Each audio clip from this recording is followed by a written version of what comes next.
করছে হলো আমাদের চিফ প্রসিকিউটর। উনি বলতেছেন যে মেট্রো রেলের আগুন দিছে নাকি শেখ হাসিনা। উনি বলছে টিভি সেন্টারে আগুন দেওয়া হয়েছে নাকি শেখ হাসিনা।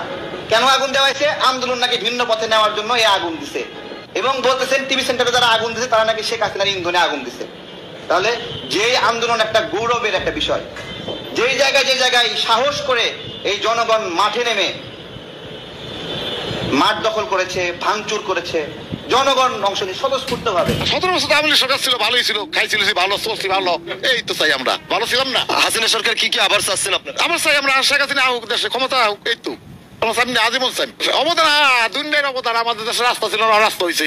আমাদের দেশে ব্রিজ ছিল না, ব্রিজ হয়েছে। আমাদের দেশে নদী ছিল না, নদী খনন হয়েছে। আর কি চাই আমরা? সবই তো পাইছি। আমাদের ভাঙন